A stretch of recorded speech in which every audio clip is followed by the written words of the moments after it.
The Appalachian culture is almost forgotten. But who are the Appalachians? Appalachians are hardly known to outsiders. Most Americans draw their image of Appalachia from television and cartoon strips.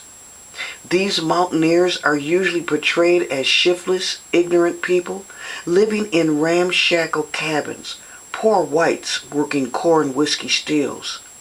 Their so-called poverty is shown, but never the reason for it. And there's usually no mention of the sturdy human relationships in the hills, nor are the enduring values that mountain people cherish. And what do mountain people cherish? They cherish home place and close-knit kinfolk. You see, the southern Appalachians spill down the Blue Ridge of Virginia, across the entire state of West Virginia, the coal fields of Kentucky and Tennessee, the highlands of North Carolina, and the great states of Georgia and Alabama. The mountains have a breathtaking beauty, as though giant waves of the Atlantic had crashed inland and frozen into the peaks and ridges. And the names of the Appalachian rivers, they sing with the lilt of a banjo tune. They have names like the French Broad, the Hiwassee, the Monongahela, and the Congaree. Appalachian culture is not even acknowledged to exist. But the truth is, they have a most striking and beautiful culture. You see, these mountaineers have preserved Old English ballads and shaped native poetry and folk tales and songs. They've also published the nation's first abolitionist newspaper as far back as a century and a half ago. Now, it's true, Appalachians look much like they did in the distant past. There are signs of poverty. Derelict cars sitting on cinder blocks, littered creeks, rusted junk spilling down ravines. But now, pickup trucks have replaced horses and mules, and television dishes spread out among the dogwoods and the poplar trees. But these Appalachian mountains still offer three rare commodities: beauty, peace, and solitude. And the people of the Appalachians are not just white. No, there were and always have been many black Appalachians who share this beautiful culture. But you may not be aware of the skill of the Appalachian artists. The mountain people are very frugal, and so is their beautiful artwork.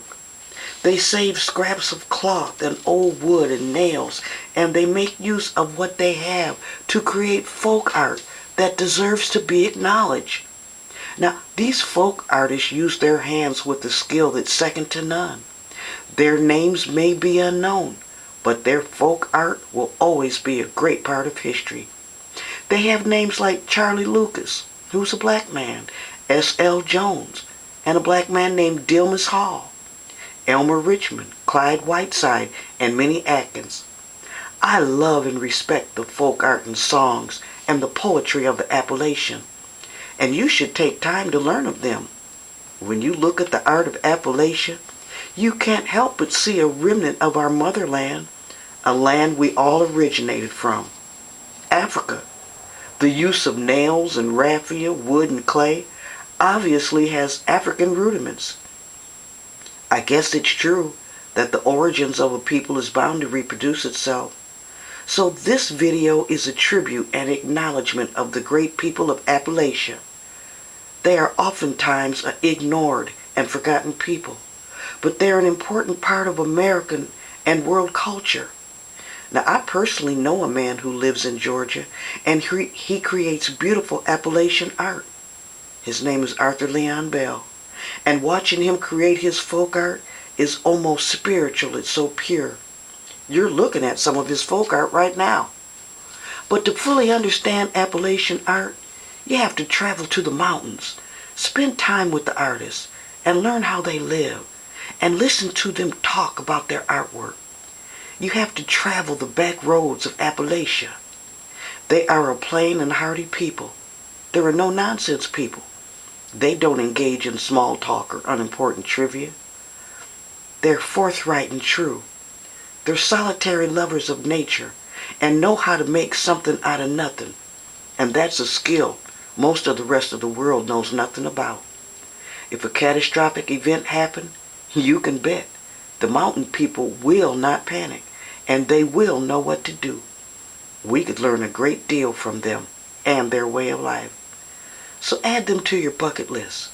Visit the mountain people of the U.S. Appalachia. You may not want to leave.